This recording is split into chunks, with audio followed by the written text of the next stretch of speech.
Admiral Zethkar stood on the observation deck of his flagship, watching the strange blue planet slowly rotate beneath them.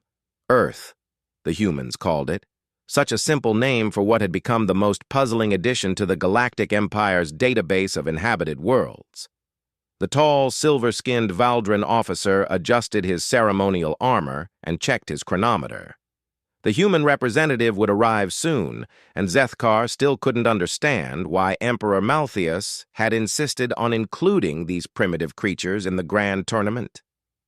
"Admiral," came the voice of his aide, Lieutenant Vexnari, "the human transport is requesting permission to dock." "Grant it," Zethkar replied, his voice carrying the authority of someone who had commanded fleets across 3 star systems. "And send word to the other representatives. I want them to see what passes for a warrior among these humans." The grand tournament was no mere spectacle. For the past 5 centuries, it had served as the Empire's method of identifying the most effective combat techniques and warrior traditions from newly discovered species. The winner's world received significant autonomy within the Empire, while the losers found their planets subjected to strict military oversight. Zethkar had seen representatives from dozens of worlds. The crystalline Nexari, whose bodies could shift between solid and liquid states. The massive Kronthul warriors, each standing 3 meters tall with natural armor that could deflect plasma bolts. The psychic ethereals, who could kill with thought alone. Every species brought their finest, their most deadly, their most feared. And the humans had sent... What exactly? The docking bay doors hissed open, and Zethkar watched through the security feeds as a single figure emerged from the human transport.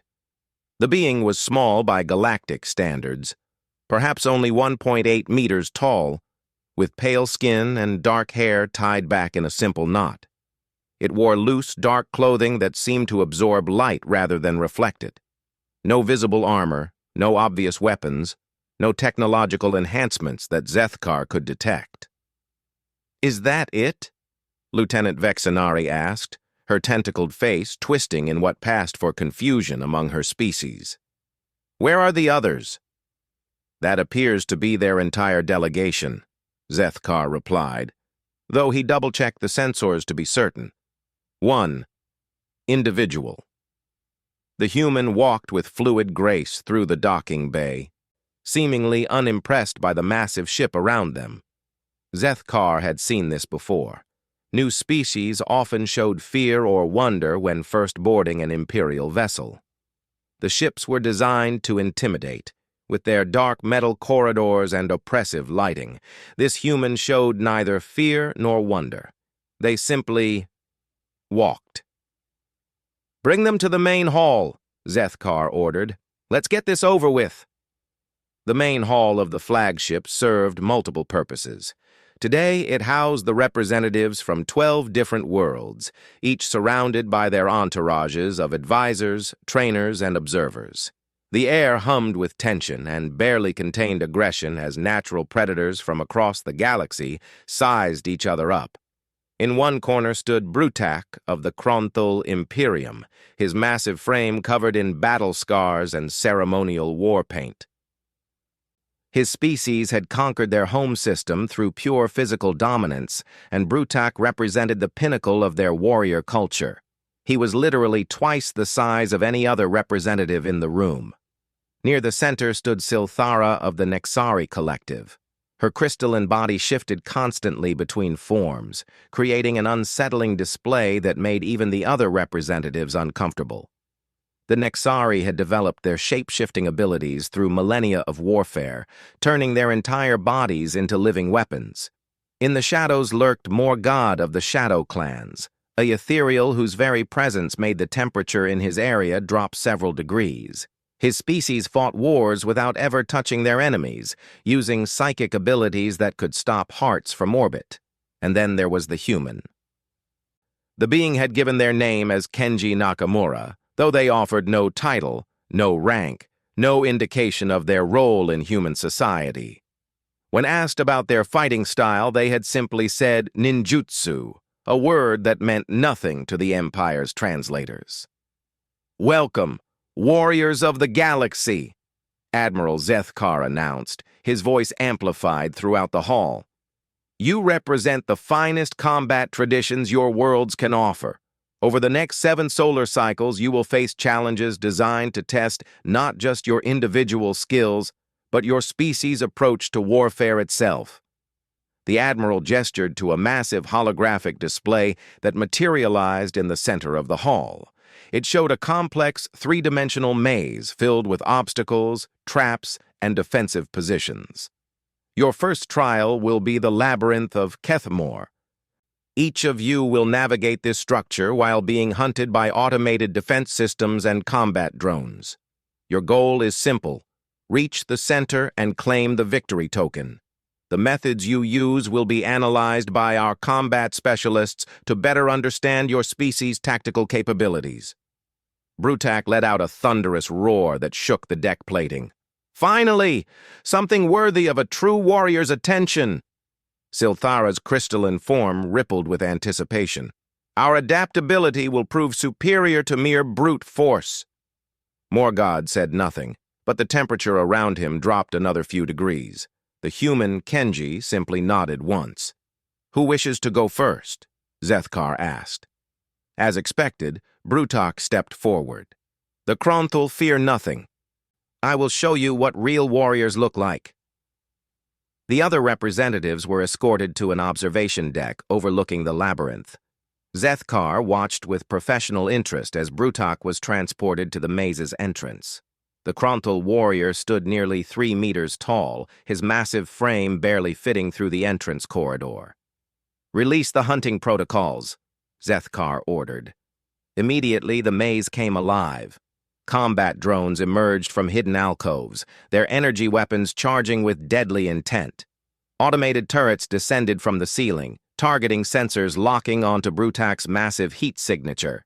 Tripwire explosives activated throughout the maze, ready to detonate at the slightest contact. Brutak's response was exactly what Zethkar had expected. The massive warrior charged forward with a war cry that could be heard even through the observation deck's soundproofing. He smashed through walls rather than navigating around them, his natural armor deflecting energy bolts, while his massive fists destroyed anything in his path. It was effective, but hardly elegant. Brutak carved a straight line through the maze, leaving destruction in his wake. When he reached the center and claimed the victory token, half the labyrinth lay in ruins behind him. 12 minutes, 47 seconds, Lieutenant Vexnari reported. "Impressive, but wasteful." Silthara went next. Her approach was completely different. Instead of fighting the maze, she flowed through it like liquid, her crystalline body shifting to avoid traps and slip through spaces too narrow for solid creatures. When the combat drones attacked, she simply allowed their energy bolts to pass through her semi-liquid form without causing damage. Her time was better, 9 minutes, 15 seconds, and she left the maze almost entirely intact. Morgod's attempt was the most unsettling to watch. The ethereal simply walked through the maze as if the defenses didn't exist. When combat drones approached, they simply stopped functioning, their electronic systems overwhelmed by psychic interference. Turrets turned on each other, their targeting systems confused by mental manipulation. 7 minutes, 32 seconds, and he had never once increased his walking pace. One by one, the representatives completed their trials. Each demonstrated impressive abilities and tactical thinking. Each left the Imperial observers with valuable data about their species' combat potential. Finally, only the human remained. "The primitive saves itself for last," Brutak rumbled with amusement. "Perhaps it hopes to learn something from watching its betters." Silthara's form rippled in what might have been laughter. "It carries no visible weapons. Does its species truly believe unarmed combat can match our technologies?" Even Morgod seemed curious, his psychic presence probing the edges of the human's mind only to encounter nothing. Not mental shields, not psychic defenses, but a kind of emptiness that made the ethereal withdraw in confusion. Kenji stepped forward when his name was called. He bowed formally to Admiral Zethkar, a gesture that seemed oddly respectful given the circumstances. "Any final preparations?" the Admiral asked. "No, thank you," Kenji replied in perfectly clear Galactic standard. His voice was calm, almost meditative. "I am ready." As he was transported to the maze entrance, Zethkar found himself genuinely curious. What could this seemingly ordinary being possibly do that would justify Earth's confidence in sending him alone? The labyrinth reset itself, walls reforming, traps reactivating, combat systems coming back online. Fresh drones emerged from their alcoves, more numerous than before since the previous trials had provided data on the maze's weak points. "Begin the trial," Zethkar ordered. And then the most extraordinary thing happened. The human disappeared. Not literally. The sensors still detected him, though barely. But visually, he seemed to melt into the shadows at the maze's entrance. The observation deck fell silent as beings from across the galaxy strained to follow his movement. Unlike Brutak's charge or Silthara's flowing advance, Kenji moved through the labyrinth like he wasn't there at all. He didn't avoid the traps. He made them irrelevant. Combat drones swept past his position without detecting him. Automated turrets tracked empty air while he passed directly beneath them. "How is he doing that?" Lieutenant Vexenari whispered. Zethkar enhanced the sensor readings, cycling through different detection methods. Thermal imaging showed only faint heat signatures that appeared and vanished like ghosts. Motion sensors registered brief flickers that could have been equipment malfunctions. Audio pickups detected nothing at all. Not footsteps, not breathing, not even the whisper of fabric against stone. "He's moving through spaces that shouldn't exist," reported the maze technician, his voice tight with confusion. "According to our blueprints, there's solid wall where our sensors place him." But that wasn't the most disturbing part. The most disturbing part was what happened to the maze's defenses. Combat drones began shutting down, one by one, though none of the observers could see how. The humans appeared to be nowhere near them when they stopped functioning. But examination of their systems later would reveal precision damage to critical components, cut so exact that the drones' self-diagnostic systems didn't even register the failures until their power cores went offline. Automated turrets found their targeting systems redirected, causing them to fire on each other instead of the human intruder. Trap mechanisms activated at precisely the wrong moments, creating new pathways through the maze instead of obstacles. "This is impossible," Brutak growled, his massive hands clenching into fists. "No one moves like that. No one fights like that." Silthara had frozen her form into solid crystal, her usual fluid movement stilled by what she was witnessing. "I can change my entire physical structure, but this is something else entirely."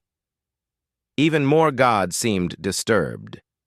The ethereal's psychic abilities should have allowed him to track any living being's thoughts. But when he tried to focus on the human, he encountered that same strange emptiness.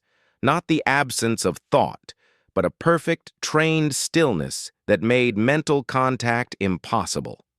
And then, as suddenly as he had vanished, Kenji reappeared in the center of the maze. He stood calmly beside the victory token, his breathing steady and his clothing unmarked by his passage through the labyrinth. He picked up the token with a slight bow, as if thanking it for the privilege of its acquisition. "Time," Lieutenant Vexenari announced, her voice barely above a whisper. 2 minutes, 17 seconds. The observation deck fell into absolute silence. Kenji had not just completed the trial faster than any other representative. He had done it while leaving the maze's defenses completely intact, except for the ones that had mysteriously malfunctioned. He had moved through a structure designed to challenge the galaxy's finest warriors, like he was taking a leisurely walk through a garden. Admiral Zethkar felt something he hadn't experienced in decades of military service. genuine uncertainty about what he had just witnessed. "Bring him back up here," he ordered quietly. When Kenji returned to the observation deck, the other representatives parted before him without conscious thought. Something had changed in the room's dynamic. The human was no longer the amusing primitive they had expected to watch fail spectacularly. "That was impressive," Admiral Zethkar said carefully. "Would you care to explain your technique?" Kenji bowed again, that same formal gesture of respect. "My training teaches that the greatest victory is achieved without fighting. I simply found the path of least resistance." "But the drones," Brutak rumbled. "How did you disable them without attacking?" "I did not disable them," Kenji replied calmly. "They disabled themselves. I merely influenced the circumstances that led to their malfunction." Silthara's crystalline form rippled with agitation. "That's impossible. Our sensors showed you nowhere near those systems when they failed." Kenji's expression remained serene. "Your sensors looked for what they expected to see. Sometimes the most effective approach is to be what they do not expect." Morgod stepped forward, his psychic presence once again probing toward the human's mind. Again, he encountered that disturbing emptiness. "Your thoughts," the ethereal said, his mental voice echoing in everyone's consciousness. "They are silent." "My teachers called it Mushin," Kenji explained. "The mind without mind. When the self becomes empty, action can flow without impediment." Admiral Zethkar realized that none of these explanations actually explained anything at all. The human was speaking in metaphors and philosophical concepts, while the other representatives, beings who had mastered technologies and abilities that placed them among the galaxy's apex predators, looked on with growing unease. "The next trial will be individual combat," Zethkar announced, deciding to move things forward before the atmosphere became even more tense. "You will face each other in single combat until only one remains. The winner will have the honor of representing their species in the final challenge." This announcement should have excited the warriors. Instead, it sent a chill through the observation deck. Every representative was now acutely aware that they might have to face the human in direct confrontation, and none of them were entirely sure what that would mean. As the group prepared to move to the combat arena, Zethkar caught sight of Kenji one more time. The human was standing quietly at the back of the group, hands folded inside his sleeves, apparently lost in meditation. But for just a moment, Admiral Zethkar thought he saw something else in the human's eyes. Something that made his blood run cold, despite his years of military experience. He saw the patient, calculating gaze of a predator that had been hiding among prey. And he realized that Earth might have sent exactly the right representative after all. The combat arena occupied an entire deck of Admiral Zethkar's flagship. Its walls were constructed from reinforced durasteel, capable of withstanding plasma cannon fire, while the floor was covered in a specialized energy-absorbing material designed to prevent damage to the ship's hull during intense combat. Around the perimeter, observation platforms provided perfect viewing angles for both the Imperial observers and the remaining representatives. Medical stations stood ready with the most advanced healing technology the Empire possessed, though their effectiveness varied greatly depending on the species involved. Kenji stood in the center of the arena, having volunteered to face the first challenger. Admiral Zethkar had expected some debate about fighting order, but the human's offer had been met with eager acceptance from the other representatives. They wanted to see what the strange being could do in direct combat. "I will face the primitive first," Brutak announced, his massive frame casting a shadow across half the arena floor. "Let us end this farce quickly." The Kronthul warrior descended to the arena floor with thunderous footsteps. At nearly 3 meters tall and massing close to 400 kilograms, he dwarfed the human by every physical measure. His natural, chitinous armor gleamed under the arena lights, and the ceremonial war clubs attached to his forearms could crush steel with casual effort. Kenji bowed to his opponent with the same formal respect he had shown everyone else. Brutak responded by beating his chest with both fists, a gesture that produced a sound like artillery fire. "No weapons?" Admiral Zethkar asked over the arena's communication system. "The combat rules permit any equipment you brought with you." "I require nothing additional," Kenji replied calmly. Brutak laughed, a sound like boulders tumbling down a mountainside. "The human thinks his bare hands can match Kronthul's strength. This will be amusing." "Begin combat," Admiral Zethkar announced. Brutak's attack was everything the observers expected from his species. The massive warrior charged forward with devastating speed, his war clubs raised to deliver crushing blows that would have reduced most beings to paste. His strategy was simple, direct, and had served the Kronthul well for millennia: overwhelm the enemy with superior force. What happened next would be analyzed by Imperial combat specialists for years afterward. Kenji didn't retreat. He didn't dodge. Instead, he moved toward the charging Kronthul warrior in a motion that seemed to defy physics. One moment he was standing 10 meters away, the next he was inside Brutak's guard, too close for the massive clubs to be effective. The human's hands moved in precise, controlled strikes that barely seemed to connect with the Kronthul's armored hide. To the observers, it looked like Kenji was merely tapping various points on Brutak's torso with his fingertips. Brutak's charge faltered. His left leg buckled, sending him stumbling sideways. His right arm went limp, the war club clattering to the arena floor. Confusion spread across his scarred features as he tried to compensate for systems that were suddenly failing to respond properly. "What?" he began, then stopped as his voice came out as barely a whisper. Kenji stepped back. His movements fluid and controlled. He wasn't breathing hard. He wasn't even sweating. Brutak tried to charge again, but his massive frame betrayed him. His legs collapsed, sending him crashing to the arena floor. He tried to rise, managed to get to his knees, then toppled over again. "I cannot," Brutak gasped, his voice growing weaker. "My body." "What have you done?" "Pressure points," Kenji explained quietly. "Every species has them. Places where the flow of life energy can be interrupted or redirected. Your nervous system has been temporarily disrupted. The effects will fade in approximately 1 hour." Admiral Zethkar leaned forward in his observation chair. The medical sensors monitoring Brutak showed something unprecedented. The massive warrior was completely uninjured, but his nervous system was sending confused signals throughout his body. Muscle groups were shutting down in sequence, following pathways the Imperial medical database couldn't explain. "Impossible," Lieutenant Vexnari whispered.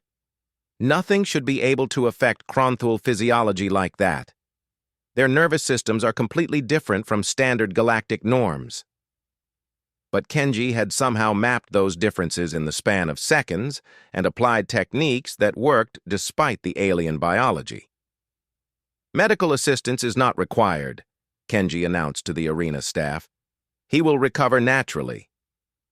As if to prove the point, Brutak was already beginning to regain sensation in his extremities.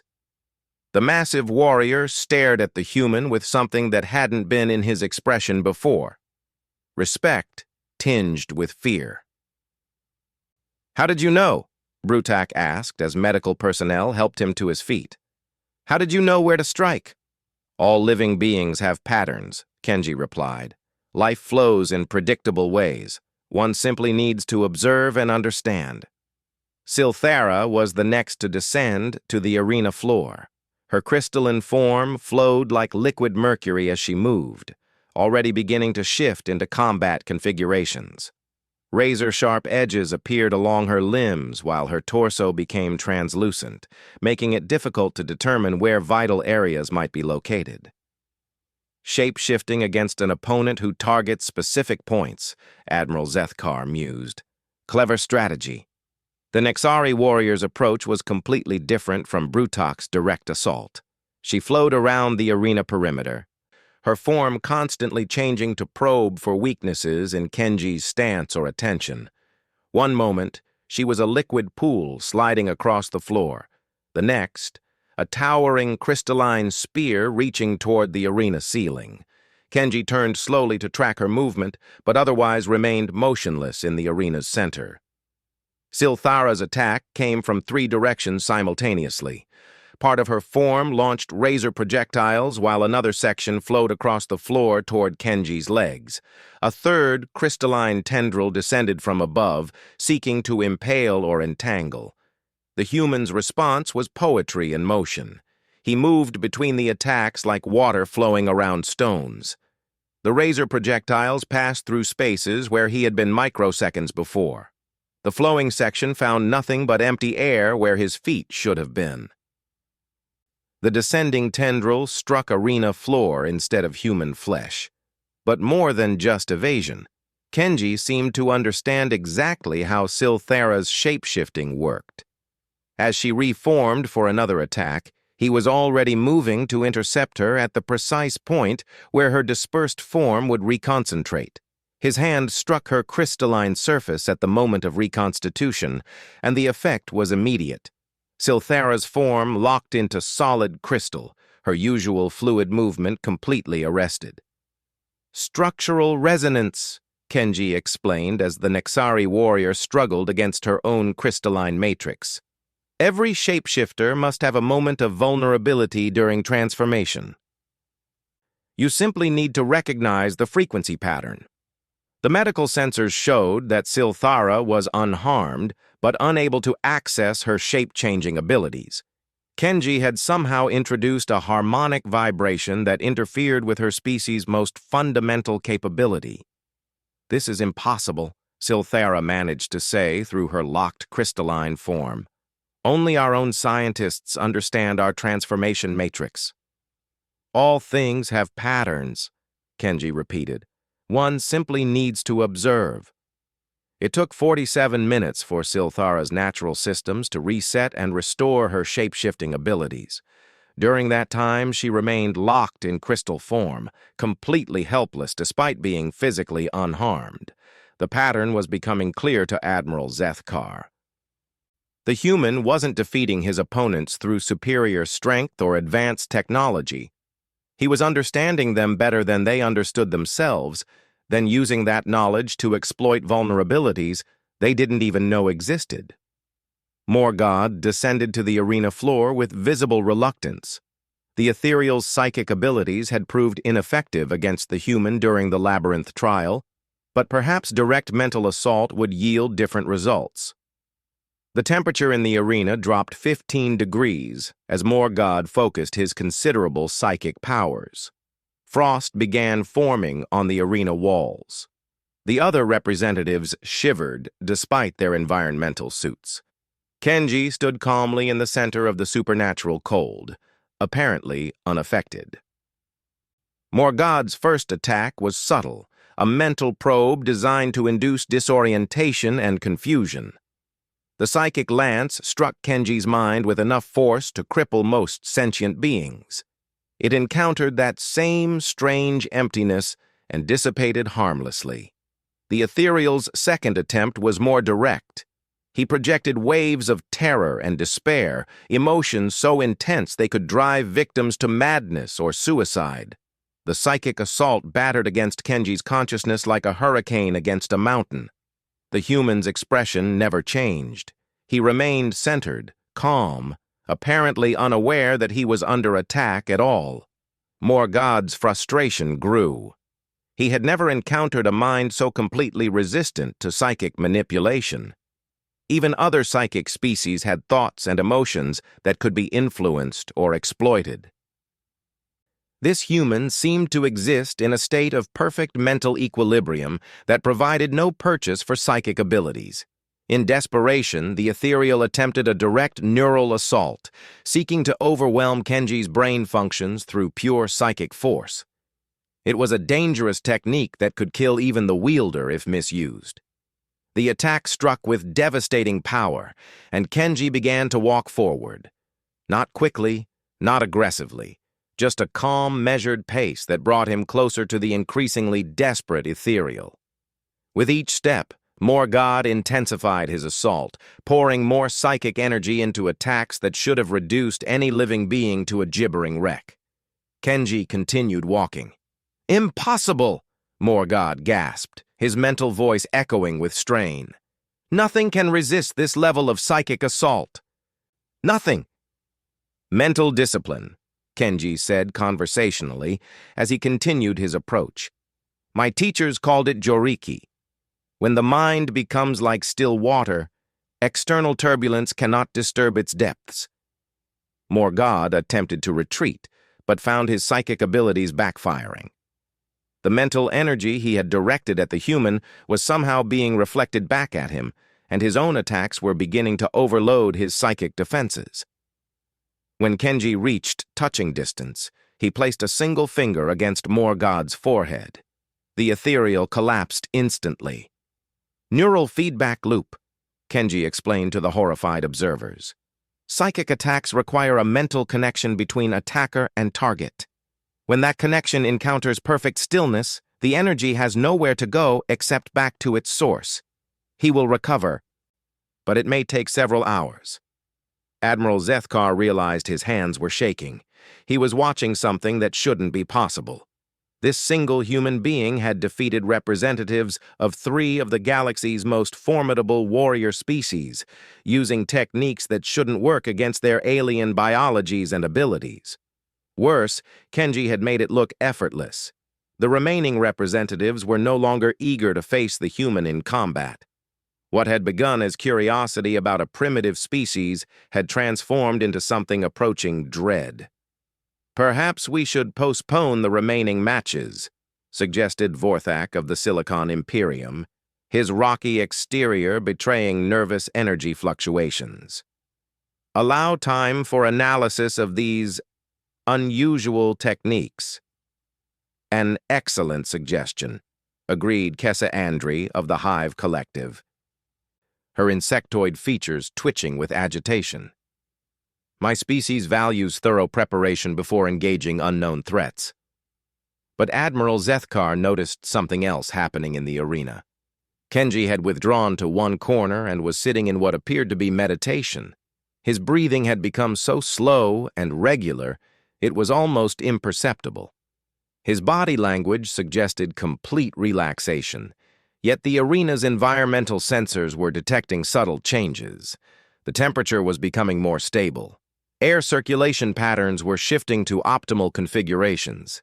Even the lighting seemed to have improved, though no adjustments had been made to the system. "What is he doing now?" Lieutenant Vexnari asked. "I believe," Admiral Zethkar said slowly. "He is preparing." "For what?" Zethkar thought about the way Kenji had moved through the labyrinth like shadows given form. He remembered the casual efficiency with which the human had disabled opponents who should have been vastly superior in every measurable way. He considered the strange emptiness that psychic probes encountered when they attempted to read the human's thoughts. "For whatever comes next," he said finally. On the arena floor, Kenji's eyes opened. They held the same patient, calculating expression Admiral Zethkar had glimpsed before. But now it was more pronounced. The human was no longer hiding what he truly was. "I am ready for the next challenge," Kenji announced, his voice carrying clearly throughout the arena despite its quiet tone. The remaining representatives looked at each other with obvious reluctance. Nobody wanted to face this being who had turned their understanding of combat upside down. Finally, Krexmore of the Void Hunters stepped forward. His species was known for their ability to manipulate space-time itself, creating pockets of distorted reality that could trap enemies or redirect attacks. If anyone could find a way to counter the human's inexplicable abilities, it would be a master of dimensional warfare. But as Krexmore descended to the arena floor, Admiral Zethkar found himself wondering if they had made a terrible mistake in inviting the humans to participate in the grand tournament, because it was becoming increasingly clear that Earth hadn't sent a representative to compete. They had sent someone to demonstrate exactly why their species should never be underestimated. And the demonstration was just beginning. Admiral Zethkar never got to see Krexmore face the human in single combat. The flagship's emergency klaxons began wailing just as the Void Hunter descended to the arena floor. Red warning lights bathed the observation deck as Lieutenant Vexnari's console erupted with incoming data streams. "Admiral!" she called out, her tentacles dancing frantically across the control interface. "Multiple contacts dropping out of hyperspace. Configuration unknown, but they're massive." Admiral Zethkar's blood chilled. There was only one force in this sector that would dare attack an Imperial flagship during a diplomatic gathering. "The Devourers," he breathed. The observation deck fell silent. Every representative present knew that name, knew what it meant. The Devourers were the galaxy's nightmare made manifest, a hive-mind species that consumed entire worlds, converting all biomass into additional units for their ever-growing swarm. They had been expanding through this sector for decades, leaving nothing but dead rock in their wake. "How many ships?" Zethkar demanded. 17 confirmed, possibly more incoming, Lieutenant Vexnari reported. "Admiral, these aren't standard assault configurations. These are Harvester-class vessels." Zethkar's heart sank. Harvester vessels meant the Devourers weren't here for a quick raid. They intended to consume everything in the system, including his flagship and everyone aboard. "Battle stations," he ordered.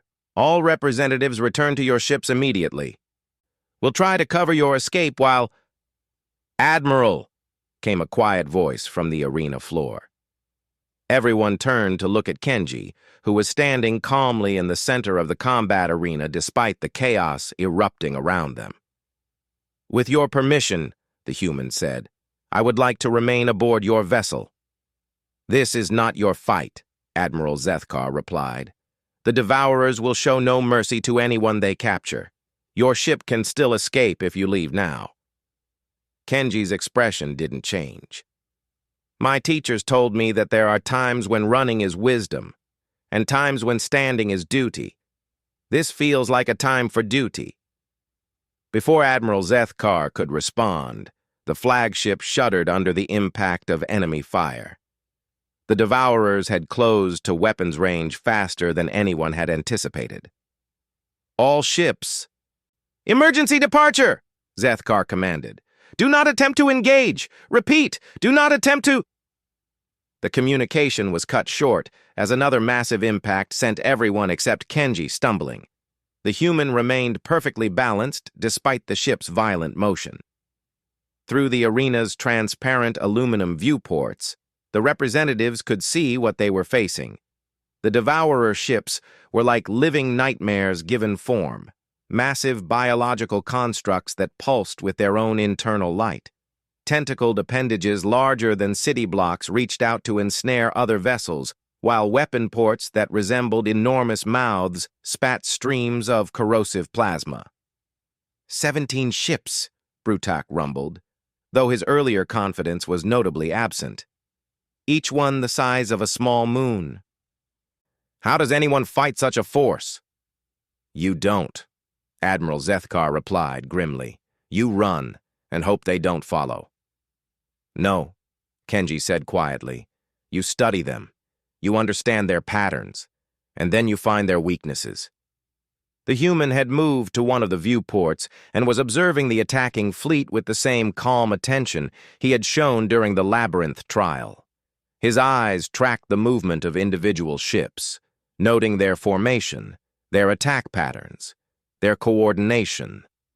"They move like a single organism," he observed, "but that also means they share the same vulnerabilities." Another impact shook the flagship, and Lieutenant Vexnari reported that their defensive shields were down to 60%. "Mr. Nakamura," Admiral Zethkar said formally. "I respect your courage. But this is not a martial arts exhibition. These creatures have devoured entire star systems.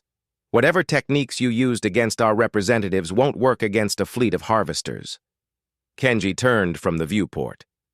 "Admiral, may I ask why you invited Earth to participate in your tournament?"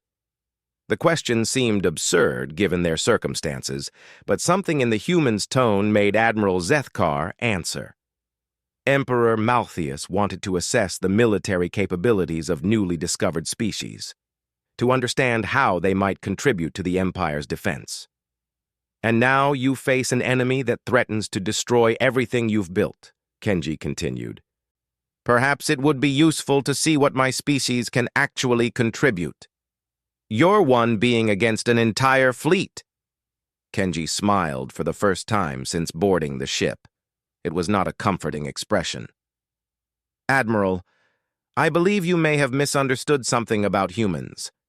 I am not here to fight your war for you. I am here to show you how we think about warfare."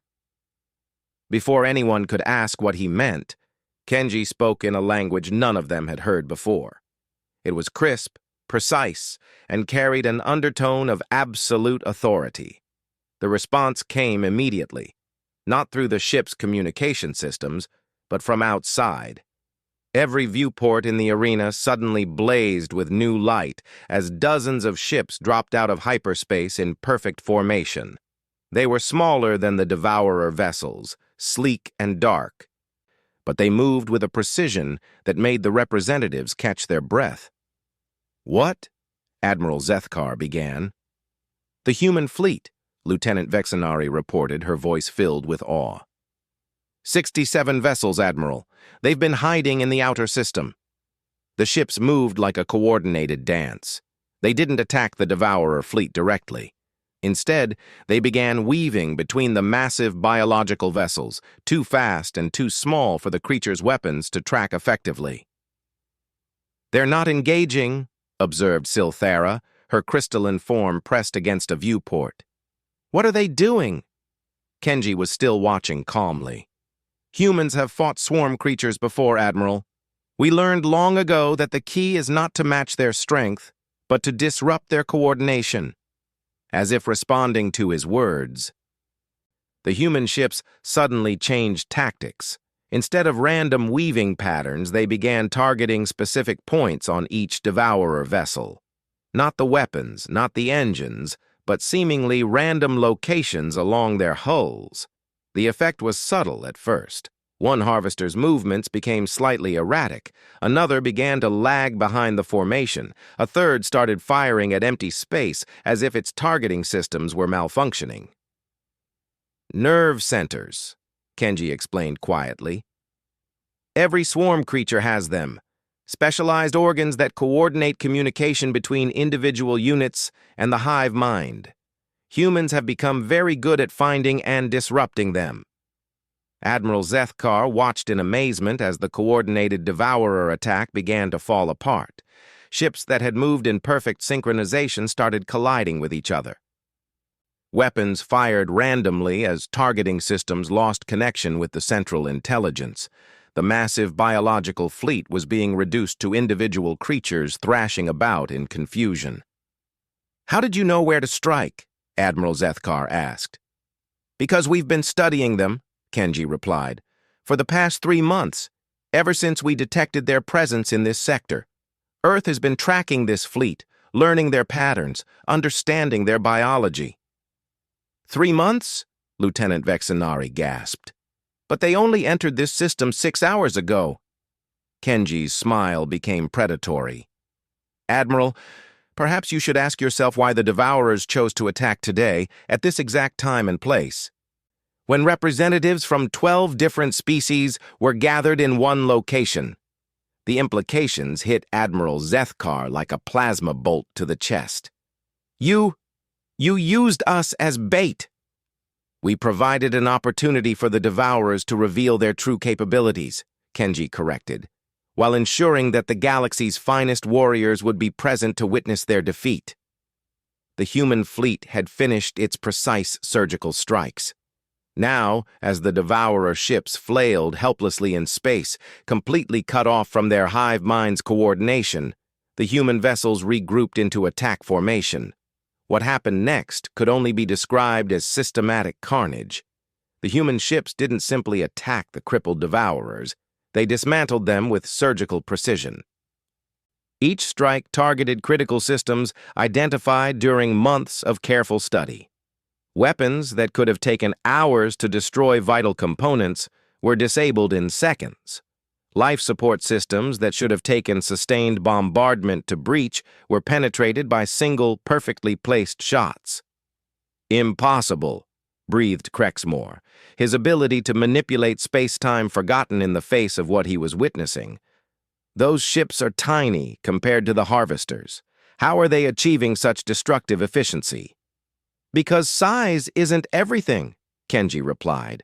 Humans learned long ago that a small force with perfect knowledge of the enemy can defeat a much larger force that relies on brute strength alone. One by one, the Devourer ships began to die. Not gradually, not after prolonged battle, but quickly and definitively, as human weapons found the precise points needed to shut down their biological functions. The massive creatures that had terrorized entire star systems for decades were being methodically executed by vessels a fraction of their size. "This is warfare as art," Admiral Zethkar whispered, unable to look away from the destruction. "This is warfare as it should be," Kenji corrected. "Precise, efficient, and conducted with full understanding of the enemy's capabilities and limitations." Within 30 minutes, the entire Devourer fleet was either destroyed or disabled. The few surviving vessels were already being boarded by human marines wearing stealth suits that made them nearly invisible to conventional sensors. "They'll take prisoners," Kenji explained. "The hive mind's knowledge will be extracted and analyzed. This entire species' military capabilities will be mapped and cataloged. When the next Devourer fleet appears, we'll be even better prepared." The arena fell into stunned silence as the representatives tried to process what they had witnessed. Earth's primitive species had just demonstrated military capabilities that exceeded anything in the Imperial database. "Mr. Nakamura," Admiral Zethkar said finally, "exactly how many ships does Earth have?" "Enough," Kenji replied simply. "And this entire tournament, it was all part of your evaluation process?" "We needed to understand who we were dealing with," Kenji admitted. "The Empire has a reputation for strength, but also for underestimating others. We wanted to see if that reputation was deserved." Admiral Zethkar thought about the casual way Kenji had defeated 3 supposedly superior warriors, the effortless manner in which he had navigated the labyrinth, the strange emptiness that had defeated psychic attacks. "You were never really trying, were you?" he asked. "During the trials, during the combat, you were just learning." "My teachers say that every interaction is an opportunity for education," Kenji replied. "Today has been very educational indeed." The human fleet was already beginning to withdraw, their work complete. The Devourer threat that had hung over this sector for decades had been eliminated in less than an hour. "What happens now?" asked Brutok, his voice subdued. Kenji turned back to the representatives, and Admiral Zethkar saw that patient, calculating expression one final time. But now he understood what it really meant. It wasn't the look of a predator hiding among prey. It was the look of a teacher deciding what lesson to impart next. "Now," Kenji said calmly, "you report back to your respective governments that Earth would be very interested in discussing trade agreements, mutual defense pacts, and perhaps some cultural exchange programs. But you also tell them that humanity prefers to deal with the galaxy from a position of mutual respect." "And if the Empire chooses not to respect Earth's position?" Admiral Zethkar asked, though he suspected he already knew the answer. Kenji's smile returned, and this time it was even less comforting than before. "Admiral, you just watched us eliminate a threat that your empire has been unable to stop for decades. We did it in 30 minutes using a fraction of our available forces while conducting what you would consider a training exercise. The human paused to let that sink in. I think you can probably imagine what would happen if we decided to take a less diplomatic approach to galactic relations. As Kenji was escorted back to his transport, Admiral Zethkar realized that everything had changed. The tournament had been intended to evaluate newly discovered species for their military potential. Instead, it had revealed that the newest member of the galactic community was probably the most dangerous force any of them had ever encountered, and they had been polite enough to demonstrate that fact without actually threatening anyone directly. Admiral Zethkar made a mental note to recommend that Emperor Maltheus approach future negotiations with Earth very, very carefully, because the humans had just proven they could be either the Empire's greatest allies or their most terrifying enemies, and the choice was entirely up to the Empire.